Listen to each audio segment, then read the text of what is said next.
I believe that we all are called as ministers in some capacity, whether it's a homemaker, whether it's a carpenter, iron worker, nurse, doctor. We all have a ministry.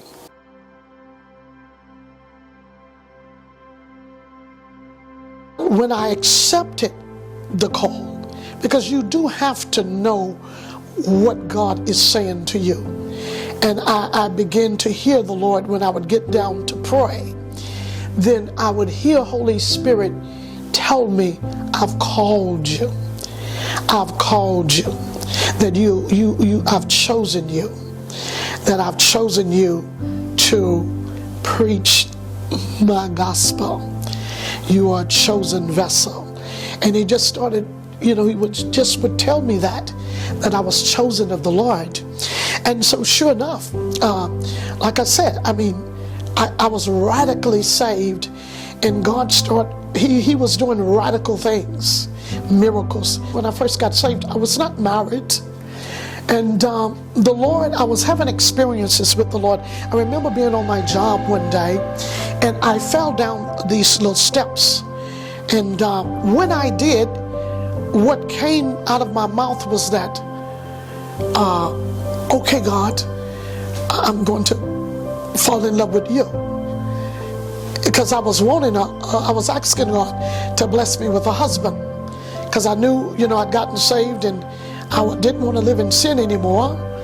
And I wanted to be married.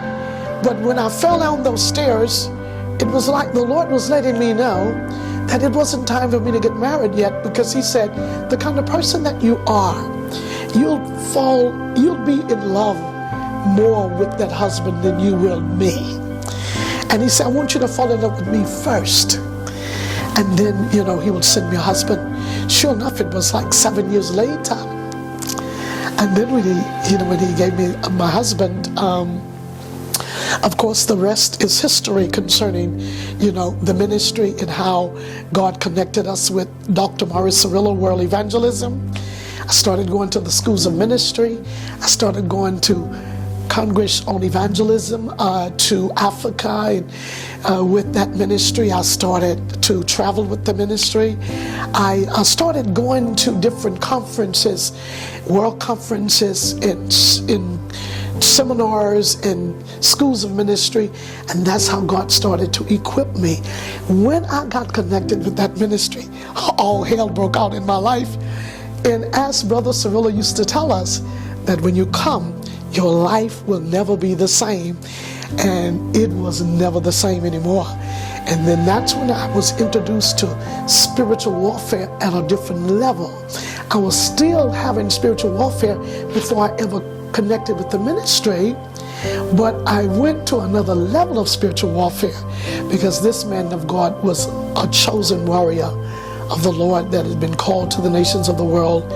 And he connected us with that ministry for divine appointment.